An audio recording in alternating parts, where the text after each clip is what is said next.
অনেক দেখলাম পাহাড় গ্রামের বুকে দাঁড়িয়ে, এবার পালা গ্রাম দেখার পাহাড়ের শিখরে দাঁড়িয়ে।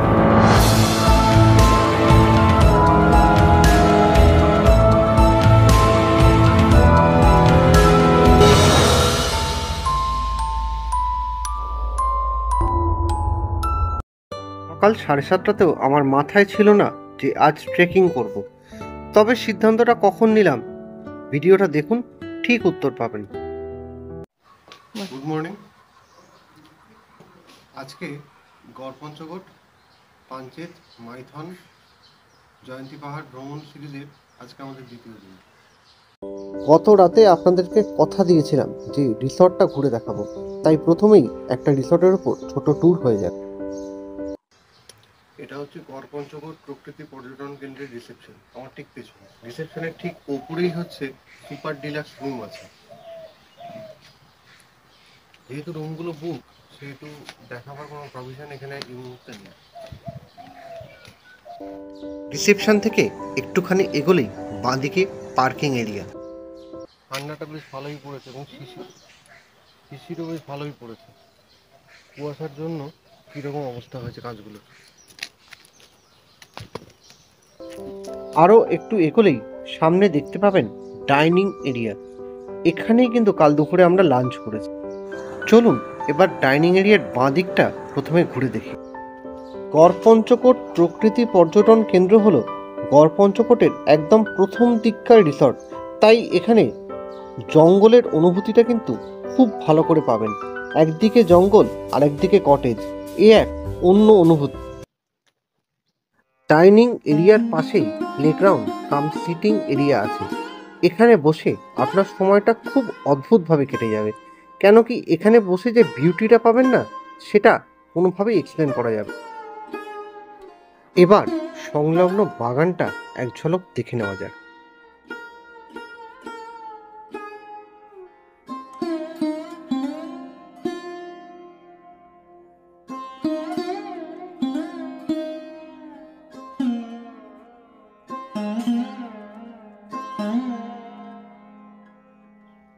বাগানটা ঘোরার পর আমাদের কটেজটা একবার ঘুরে দেখে নিই।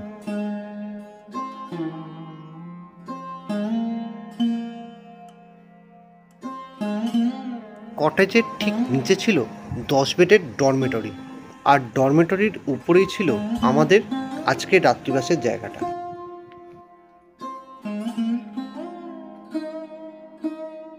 এখানে মোট 4টে রুম আছে, আর এটা হলো কমন সিটিং এরিয়া। আমাদের রুমটা আমি আপনাদেরকে একটু ফ্রেশ হয়ে নিয়ে তারপর দেখাচ্ছি। আমরা যে রুমটা ছিলাম সেই রুমটার নাম হচ্ছে পিয়াসাল।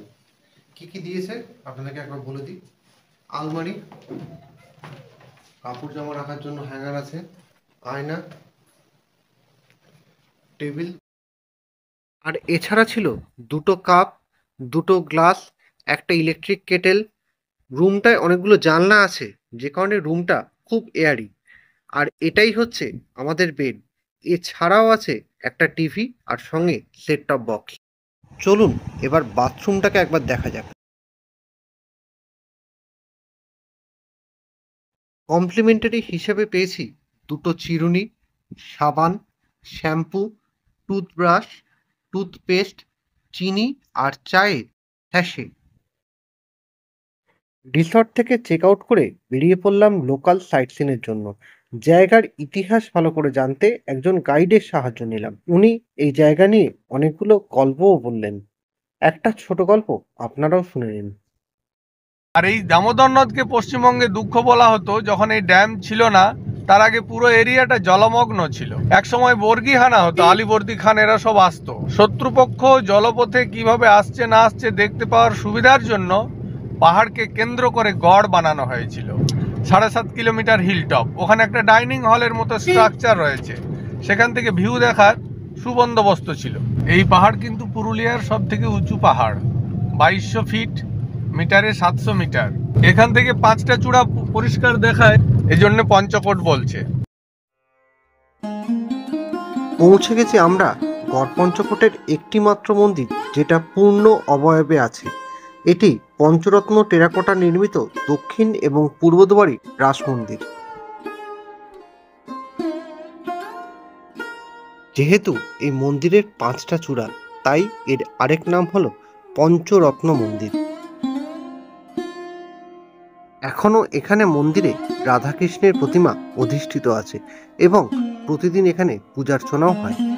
সিংদেও রাজাদের শাসনকালে তৈরি 40টি মন্দিরের মধ্যে একটি মাত্রই পূর্ণ অবয়বে আছে।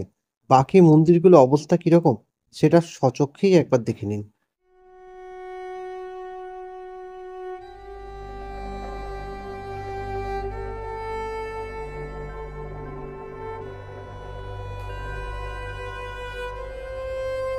বর্গী আক্রমণের ফলে নবগোপাল মন্দিরের কি অবস্থা দাঁড়িয়েছিল।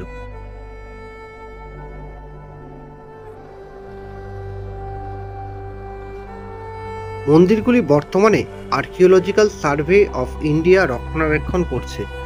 অনেকটাই কাজ হয়েছে, কিন্তু এখনো অনেকটাই কাজ বাকি।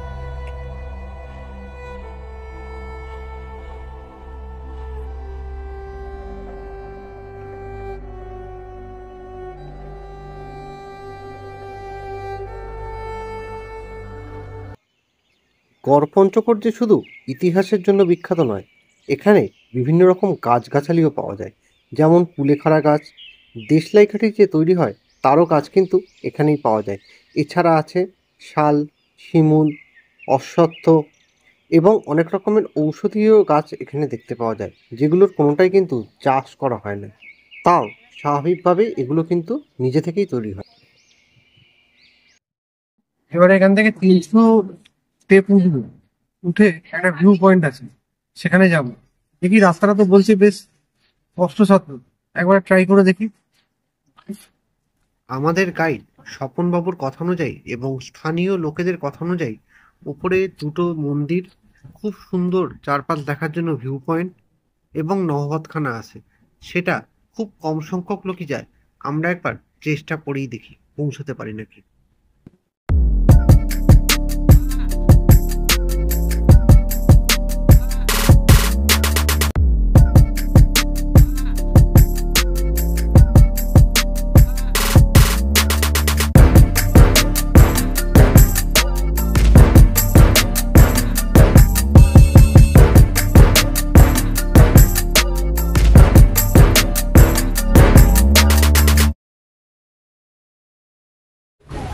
বয়স্ক লোকেদের আর যারা খুব ওবেজ তাদের না উঠতেই রিকোয়েস্ট করবো।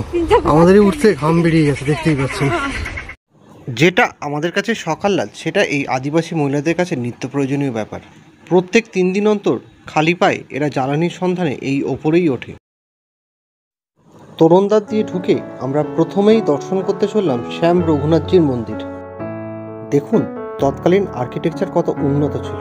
এক একটা খাপ হচ্ছে এক একটা প্রদীপের জন্য, আর সামনে হচ্ছে ভিউ পয়েন্ট, শত্রুপক্ষের গতিবিধির সম্পূর্ণরূপে নজরদারির জন্য।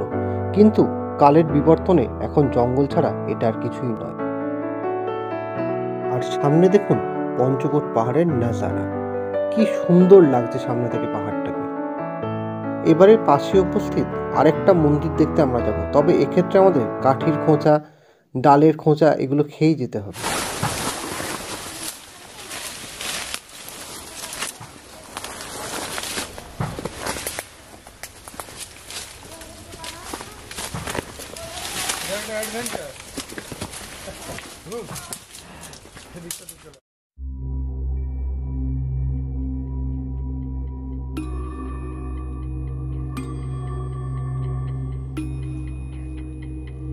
সামনে হনুমানজির মন্দির। সংরক্ষণের কাজ শুরু হওয়ার অভাবে এটা এই মুহূর্তে চামচিকের বাসা ছাড়া আর কিছুই না। আশা করি অদূর ভবিষ্যতে এই সংরক্ষণের কাজ শুরু হবে। ওপরে ঘুরে নিয়ে এবার নিচে নামার পালা। গাছের নিচে বসে একটু বিশ্রাম করলাম আর চিন্তা ভাবনা করতে লাগলাম সামনের 120 মিটারের ট্রেকটা করব কি করব না। 300 মিটারের ট্রেকটা করে এসে পরবর্তী 120 মিটারের ট্রেকটা এবার শুরু করব।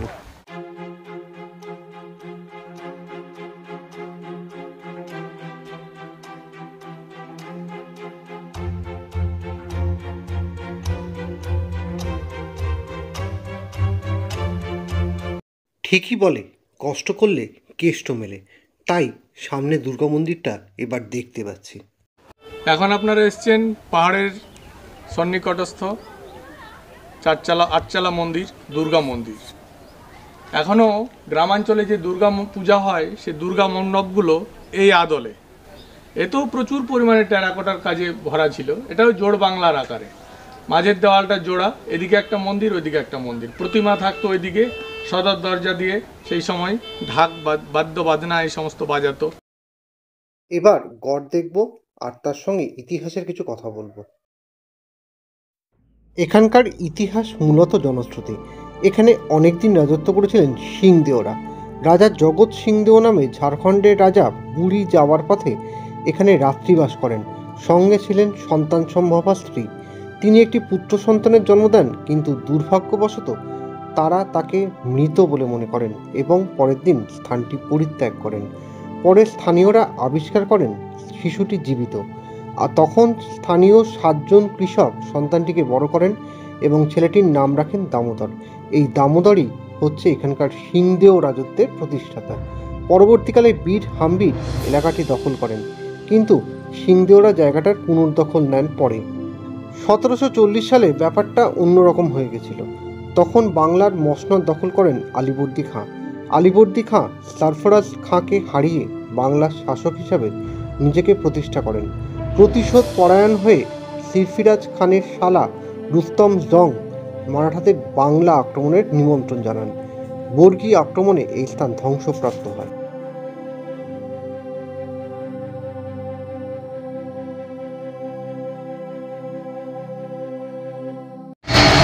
গড়পঞ্চকোট ভ্রমণের প্রায় শেষ পর্বে এসে উপনীত হয়েছে।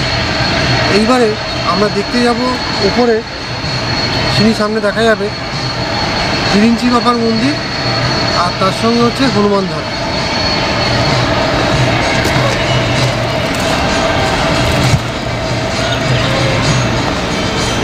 আমাদের দুদিনের পুরুলিয়া ভ্রমণের সমস্ত খরচ ডেসক্রিপশানে দিয়ে দেব, আপনারা চাইলে দেখে নিতে পারেন।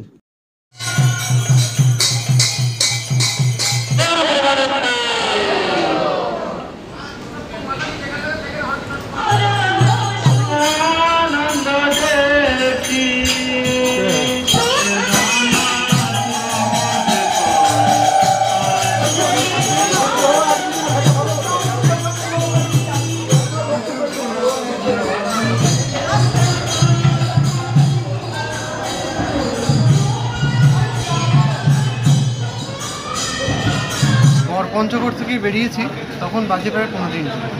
এখন বাজে সন্ধ্যে 6:20। আপাতত আছি বর্ধমানে। বাকি রাস্তাটা মোটামুটি 2.5 ঘন্টা মতো লাগে বাড়ি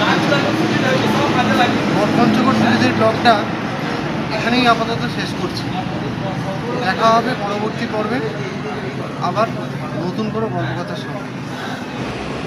আমি করছি খুবই ভালো, নদীর মধ্যে একটা ভালো ঘর থাকে না।